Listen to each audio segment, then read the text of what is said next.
बोलिए श्री वासुदेव भगवान की जय। प्रिय बंधुओं, भगवान की परम पावनी विजय एकादशी का व्रत जो भी करते हैं उनके जीवन में सभी प्रकार की विजय की प्राप्ति उनको होती है। जो भगवान की इस विजय प्राप्ति की कथा को, विजय एकादशी की कथा का श्रवण करते हैं, उन्हें सहज ही व्रत के पुण्य का फल एवं अन्यान्य फल भी प्राप्त हो जाते हैं। भगवान नंदनंदन वासुदेव से युधिष्ठिर महाराज ने प्रश्न किया कि प्रभु, फाल्गुन मास के इस शुभ कृष्ण पक्ष के परम तपोधन एकादशी का नाम क्या है और इसे करने की व्रत विधि क्या है एवं इसे करने का लाभ भी क्या है। तब भगवान वासुदेव नंदनंदन कहने लगे कि हे युधिष्ठिर,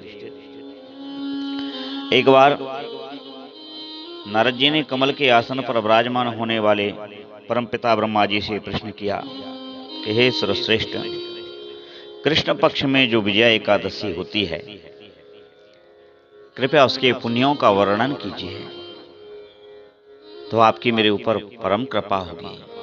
तब ब्रह्मा जी ने कहा, नारद सुनो, मैं एक ऐसा उत्तम इतिहास सुनाता हूं जो पापों का अपहरण करने वाला है।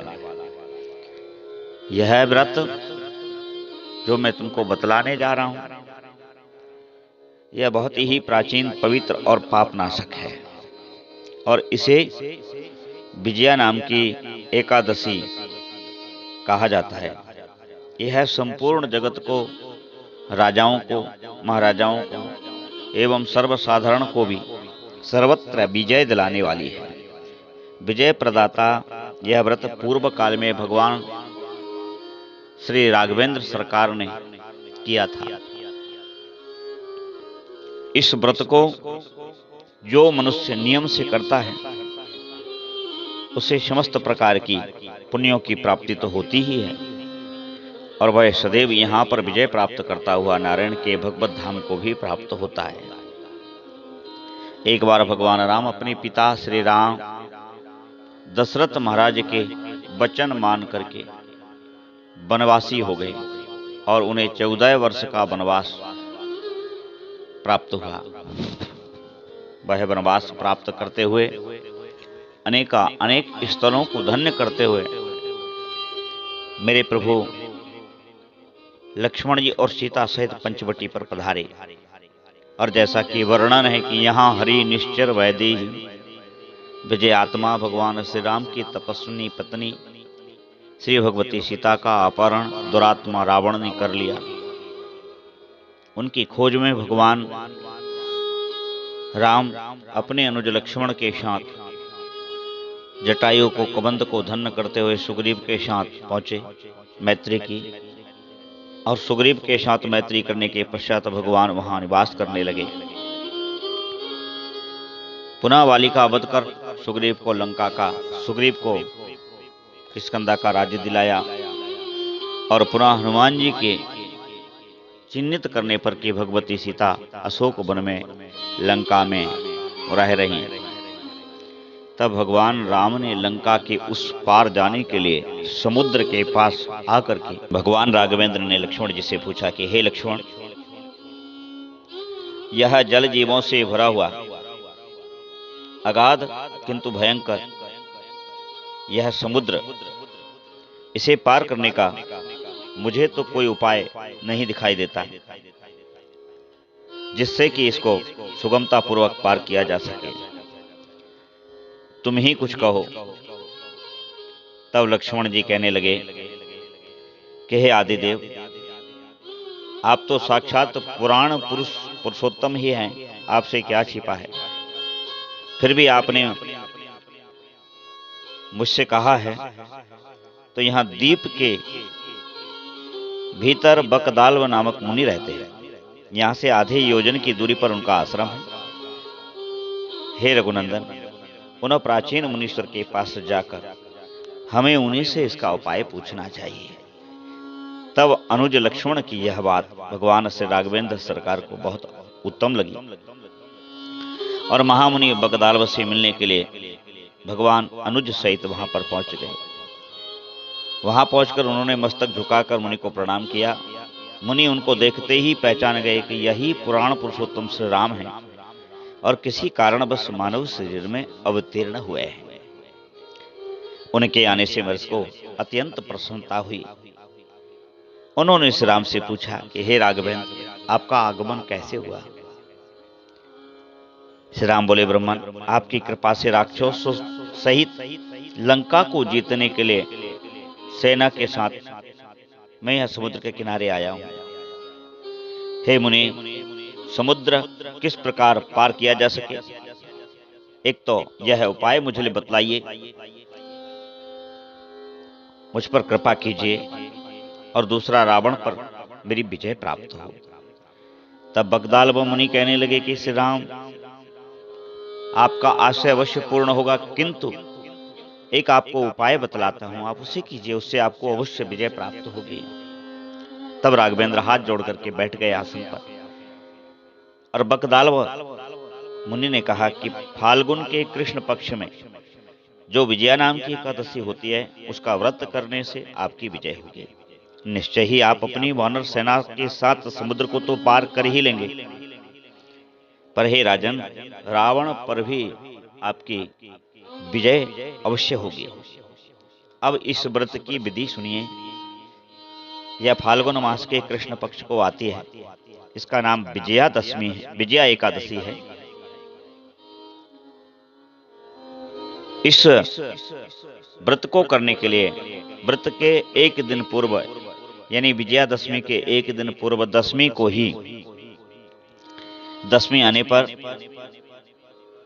व्रतकर्ता को चाहिए कि वह कलश स्थापित करे। वह कलश अपने सामर्थ्य के अनुसार हो सकता है, चांदी का हो, तांबे का हो, किसी पात्र का हो, अथवा मृतिका का ही क्यों ना हो। उस कलश को जल से भरकर उसमें पंचपल्लव डाल दें। उसके ऊपर नारायण की प्रतिमा, श्री विग्रह को स्थापित कर दें, और फिर एकादशी के दिन प्रातः काल स्नान कर कलश को पुनः स्थिरता पूर्वक स्थापित करें। तुलसी के पास, बटवृक्ष के पास, पीपल के पास, या अपने घर के मंदिर में, जहां भी चाहें सुख पूर्वक, जहां बैठ करके भगवान की उपासना की जा सके, वहां कलश स्थापित कर लें। एकादशी के प्रातः संकल्प करें कि मैं यह विजया एकादशी व्रत कर रहा हूं। मुझे सभी प्रकार के शत्रुओं से, चाहे वह शरीर के शत्रु हों, चाहे वह मन के शत्रु हों, चाहे वह धन के शत्रु हों, चाहे वह किसी भी परिस्थिति, विपत्ति अथवा अन्य स्थायी संपत्ति या धनधान के शत्रु हों, उन सब पर विजय प्राप्त करने के लिए मैं इस फाल्गुन मास कृष्ण पक्ष की विजय एकादशी का व्रत कर रहा हूं। इससे लक्ष्मी नारायण प्रसन्न होकर के मुझे अभीक्षित फल की प्राप्ति करा देवें। फिर अपने नित्य कर्म से निवृत्त होकर के उस कलश में स्वास्तिक बनावें, चंदन, सुपारी, नरियल आदि उसमें स्थापित करें, कलश का पूजन करें। कलश के ऊपर और नीचे भी सप्त धान्य और जौ रखें।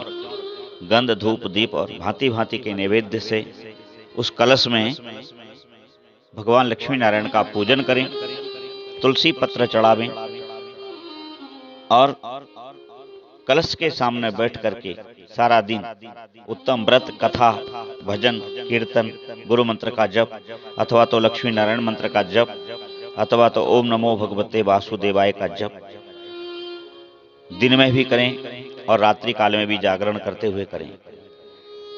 अखंड व्रत की सिद्धि के लिए शुद्ध घी का दीपक भी प्रज्वलित करें, और इस प्रकार एकादशी का व्रत रखें। व्रत में केवल फलाहार करें,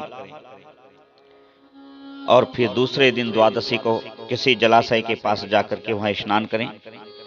वह नदी हो, झरना हो, पोखरा हो, कुआं हो, बावली हो, तालाब हो, यह सब ना हो तो घर पर ही स्नान करें, और उस कलश को तुलसी क्यारी के अथवा केले के फल के पास, अथवा पीपल के वृक्ष के पास, अथवा तो केले के पेड़ के पास, जो भी इनमें से उपलब्ध हो, ना हो तो लक्ष्मी नारायण का स्मरण करते उस कलश को भोजन सहित किसी विद्वान ब्राह्मण को सतपात ब्राह्मण को दान करें और कलश के साथ साथ और भी अनेक दान, अन्न दान, धन दान, वस्त्र दान आदि करें और प्रयत्न पूर्वक वह संकल्प कलश के सहित उन ब्राह्मण देवता के ऐसे चरणों में कहें कि मैंने ये विजया एकादशी का व्रत हे लक्ष्मी नारायण भगवान आपकी प्रसन्नता के लिए किया है।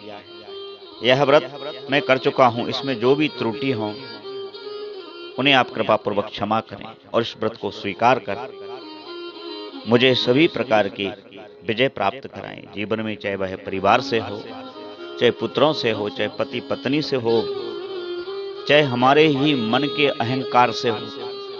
हे गोविंद, हमें इस व्रत के करने से अवश्य उसमें विजय प्राप्त करा दे। में तो हमारे अकल्याण के जितने भी शत्रु हैं, चाहे वो किसी भी प्रकार के हों, उन पर हमको विजय की प्राप्ति होती है। भगवान ब्रह्मा जी कहते कि बेटा नारद, यह सुनकर भगवान श्री रामचंद्र जी ने मुनि के कथानुसार उस व्रत को, विजया एकादशी के व्रत को किया और उस व्रत के करने से भगवान श्री राघवेंद्र सरकार न सिर्फ समुद्र को बांध पाए बल्कि रावण पर विजय भी प्राप्त किए। जो भी इस एकादशी का व्रत करता है उसको अवश्य विजय प्राप्त होती है।